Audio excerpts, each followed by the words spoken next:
let's try this one. Right. Mhm.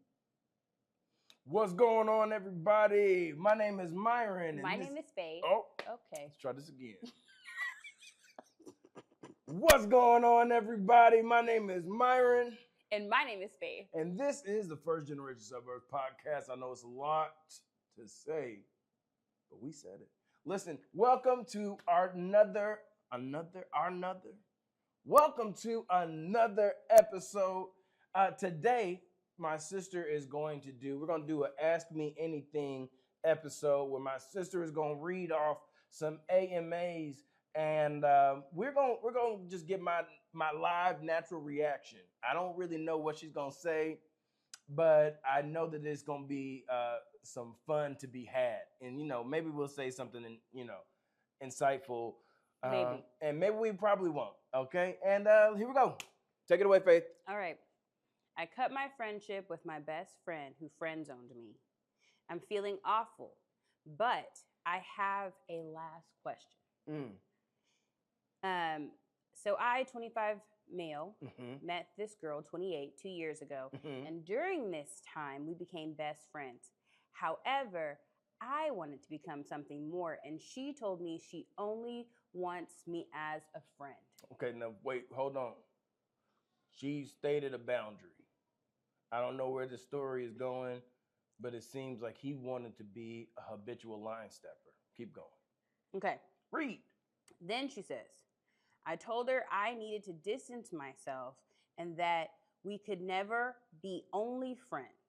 But she was saddened by that, and for a time I avoided her. But then we reconciled. This was 1 year ago. I tried to remain just a friend this year, but I still hoped that something would change one day. During this time, we showered each other with affection, gifts, messages, hugs, lots of physical contact. However, one day, some months ago, she told me she liked somebody else. I mean, we knew this was going to happen I because mean, she said that. She said said that. that. Obviously, I was heartbroken, but I tried to remain friends with her. However, I recently couldn't stand it anymore, so I told her that I needed to cut our friendship because I couldn't see her as only a friend. And while again saddened, she respected my decision and told me if I ever think we could be friends again, I could always call her. But I know I have to cut contacts in order to make the feelings subside. However, I do not understand why she never wanted to face this thing when I told her I had feelings for her and she wanted to remain friends knowing that I wanted something more. Why would she do that? You a dummy. Okay, this is the thing. Whoever this guy is, I'm not even really trying to be mean, but you're a dummy. And she knew exactly what was going on. She knew you was a simp. She could see it from miles away. Okay, from miles away. This is crazy work, honestly. That's what this is. This is the definition of crazy.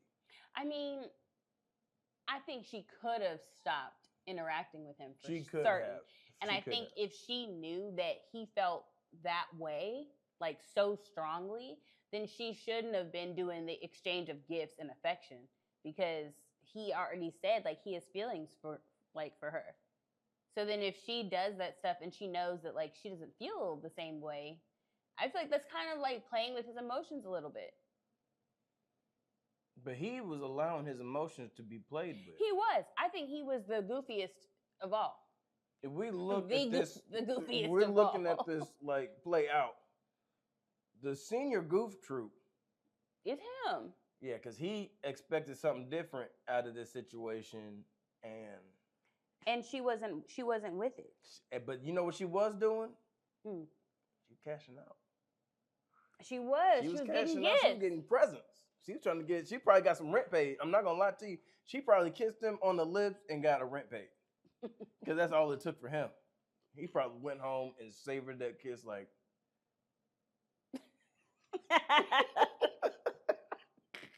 He was in the car like. That's so. I'm never washing my lips. That's so bad though. It's so bad because he really put himself in a precarious position. Yeah, he played. But himself. I do think you're right that she probably was cashing out. 100% she was. Goofy. All right, you got another one? Yeah, All right, I dated a scammer, and I don't know how to move forward.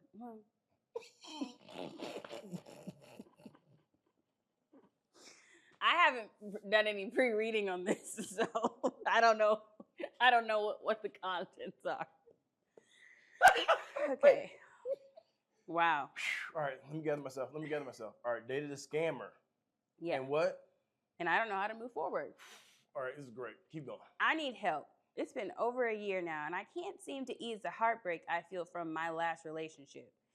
We were a state to state, making money, eating out, having fun, great sex, and eventually I found him texting girls constantly, following them, liking their posts, and all. All of this great out of state sex, I fell pregnant. Yikes. What did she say? She fell pregnant? Fell pregnant. My God. Wait. Stay there. Hold on. She fell pregnant. She fell pregnant. You know people say that, though. You know that. Who said that's got to be Southern thing? I missed that. People say fell pregnant. You fell pregnant? Yeah. Like you tripped into some penis? You fell into some penis and got pregnant? No, but it's just, but people say I fell pregnant. It's like people say that. I feel like that's like a common-ish term. I fell pregnant. Keep going. Okay. I fell pregnant and decided I can't keep it because of my living situation. This caused us to split up, leaving me to go through the termination alone. A few months later, he moved on to the next girl, tattooed her name on him, bought her jewelry and a car, all of which he didn't do for me. I don't know if I can't move on because my ego is hurt or because I feel like I deserve more. But I've been going stalker crazy and watching his story and hers off fake pages. And my heart breaks every time. My God. Oh my God. Okay, so first, this lady needs therapy. Deep therapy. I'm concerned because she was dating a criminal. I don't see how they were a scammer though. No, she was just stating that was his job. Oh. Like he's a scammer as a profession. Okay. Like he'd be trying to that's what the state to state was. Okay. He's like moving around like scamming. Okay. You know what I mean? Well. You know, people be out there. You know, everybody's got an illegal hustle. Scammers be trying to scam. You know what I mean? She was with a scammer. Okay. Challenge being, the scammer didn't want the same kind of life and relationship with her. Mm-hmm. And maybe the pregnancy scared him into settling down with somebody. He was like, "Oh my God, I almost ended up with." But let's talk about this. How oftentimes, and I think this has happened to, plenty of people, even probably people we've dated in the past. The feeling that can hit when you're the person before you find your person. Mm-hmm. Mm-hmm. So like you date somebody and they're not the person you end up choosing, you break up, but then you watch that person with the next person they date and going crazy. And they choose them, all the love stuff, them, all the do whatever that you wanted. That you don't get. Because they're with somebody else now. Yeah. That's not easy. I'm not going to say that that's easy. Also, I was that for my husband. I was that for my husband. I was his next, and then it's her. And I think that was hard for people to watch, like even him evolve. This feels like a story. Tell more. Change. Story because time. You could change the names to protect the innocent. Well, my husband was dating. He dated somebody. They weren't in a happy relationship. The person broke up with him. Then he took time, went to therapy. Healing. Yeah. Getting him, processing, getting his life, together. Inside. So it was probably go to therapy, everybody. If you keep messing up in relationships, you're the problem. Don't stop blaming other people. Get therapy. It was probably 6 months later, okay, that we our matchmaker ends up introducing us or whatever. I could be getting the timelines wrong, but somewhere in there. And him and I hit it off, and he knew within, let him tell it, within a week that I was the woman he was going to marry. He said this was it. And he knew it. He was really confident in that. And Probably a little over a month later, he told me he loved me. I wasn't there yet. I wasn't like, I remember don't that. know if He's I like, love you "This back is- yet. this I was kinda like, this is a quick." lot. This is fast. How do you know you love me? I liked it. But he knew he loved me. I liked it. And then I probably told him I loved him like maybe like a month later. And then by April of the next year, he had asked Daddy for my hand in marriage. And I didn't know that he did when he met Dad for the second time. But he asked Dad for my hand in marriage. And then by October of the next year, so a year later, Yeah, Dad after told dating me for a year, when it happened. we got engaged. I remember that. 2 months later, we got married. Anyways, I was there. his life, though, he that finds a wife finds a good thing and obtains favor from. My God. Anyway, obtains favor from the Lord. He's here. So He's here.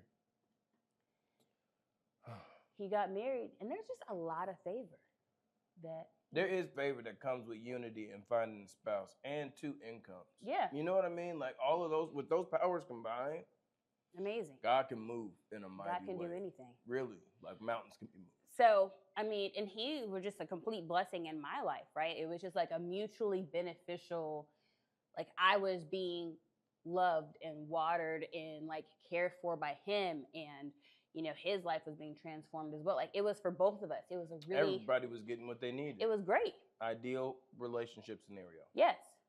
And Not only, but also. if you like realizing that the person you were with, you were like one person away, but just not the person. I know that sucks. You know, somebody right now is one person away. You're trying to make a dating relationship work and you know it's bad. And he's not even agreeing to what you want to be with. She's not agreeing with what. Break up. You gotta break it up. You're one relationship away. Break it up. I don't know who this is for, but it's for some. You're one relationship away. Break it up. Don't let your boyfriend or girlfriend stop you from finding your husband or wife. And you know what? That year, My God. I was like pondering getting back with one of my long-standing on and off again exes. I was just in the dumps. That was just a terrible year for me, relationship-wise. I was in the dumps. I remember that. It I was like, really this bad. This makes no sense. It was all bad. There was Yeah. nothing good about it. Yeah. And I remember, like, this is a person who consistently said negative things about me, negative things about my body, negative things about my weight. Would be like, I don't really want you, I don't really like you, but then would find different ways to contact me and like string me along and kind of be like, oh, well, you're so beautiful, or you're so this and it's that. It's like, you know, like make up your mind, you know? He's playing mind games. And for sure playing mind games. So manipulative, so awful, so It's terrible. negative. It's just too Yuck. terrible. So anyway, but that was all happening before. And I remember thinking to myself, I'm so close. I'm so close to meeting my husband. And I had thought that in years past, so I was kind of feeling a little bit doubtful.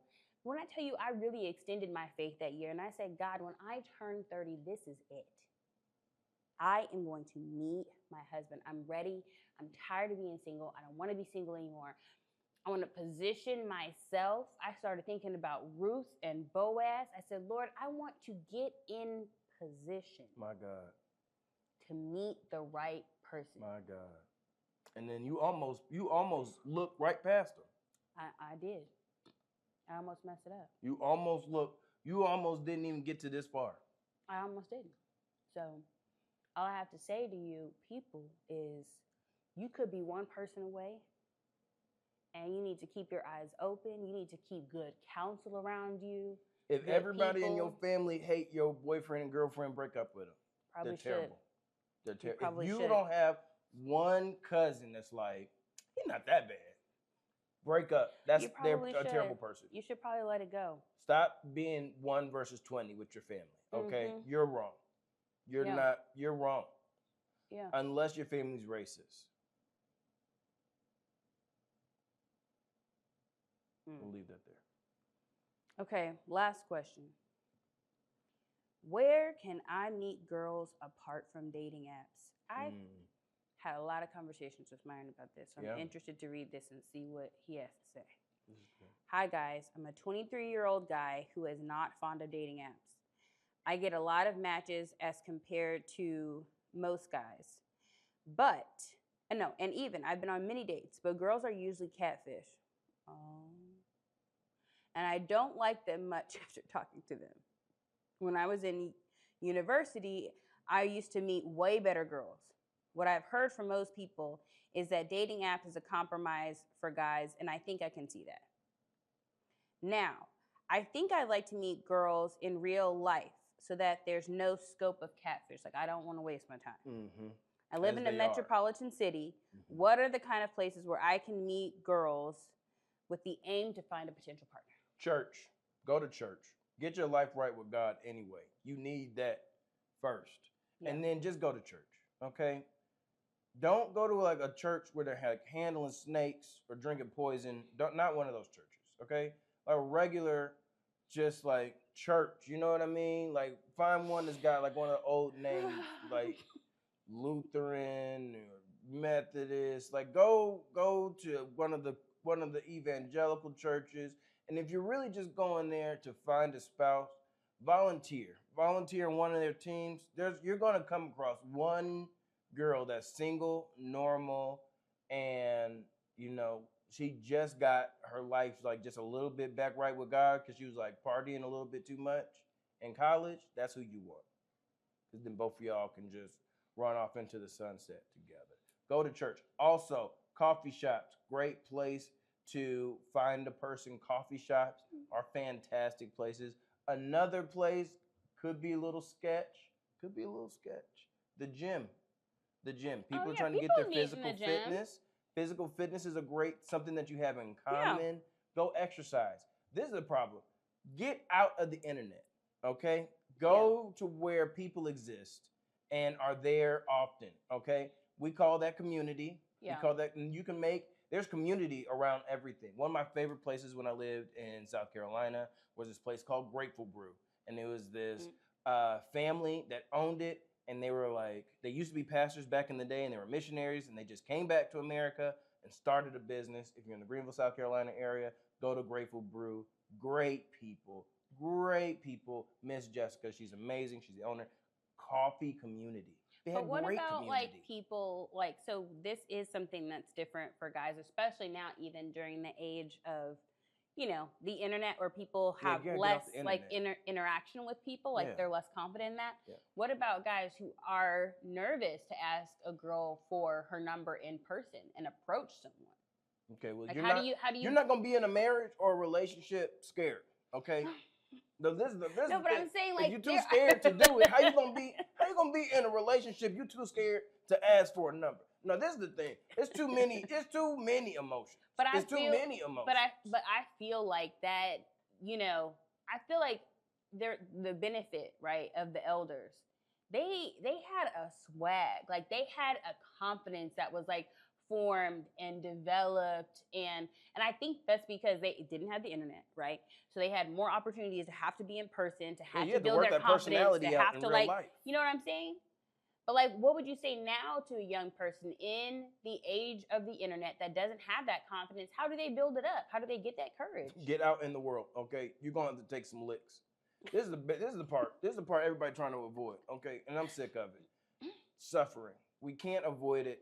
And we're human beings are creatures that learn through pain and experience like every other thing on this planet. Mm-hmm. But we keep trying to act like we're different than every other thing on this planet. Yeah, we need some difficulty because it imprints on our brain, creates new neural pathways to say, I need to avoid this and do this more. What a lot of times happens is we get so negative, we get so down on ourselves, and we create such a negative internal dialogue that we take the pain and just say, I never want to experience this ever again. Yeah, that's true. And this is the thing, because a lot of folks don't have people in their real everyday lives to say, hey, you're going to live past this.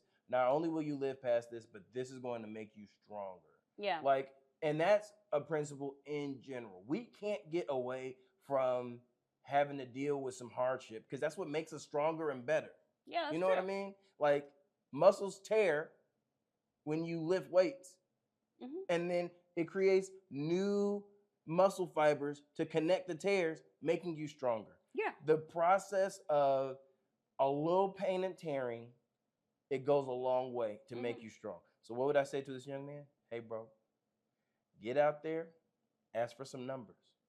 Take some no's. Take some no's.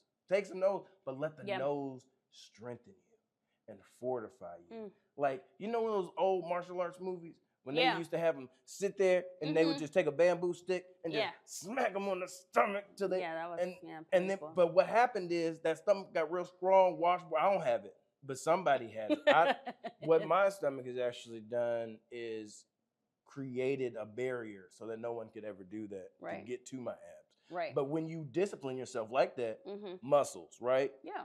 Physique, right? It's the suffering that got you there. That's true. Get rejected because it's gonna help you get accepted. My, that's a word.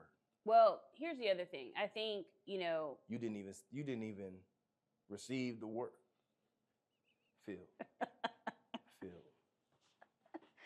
I don't need the word. Filled. All right, go ahead. I don't need it. Remember we used to do that when we were kids? Yeah. Filled. All right, go ahead.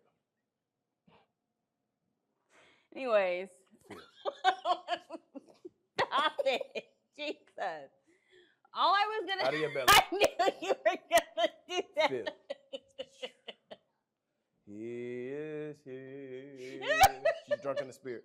He is filled. He is here. Stop. He is here. Hallelujah. He's out of your belly. Out of your belly. Out of your running how around. He is out of your belly. He is here. Like, all right, what are you gonna say? literally pushing people down. Phil. Yeah, at this point, you're messing If my your hair. wig wasn't sewed on good, if you didn't have the thing pinned down, you was gonna come up with a net. Well, this is my hair, thank Phil. God.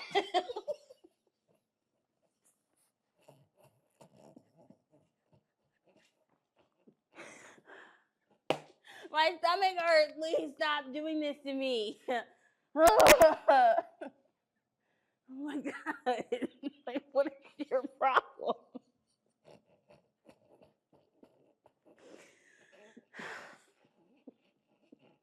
And you said you were going to let me talk more. All right, I'm sorry. Go ahead.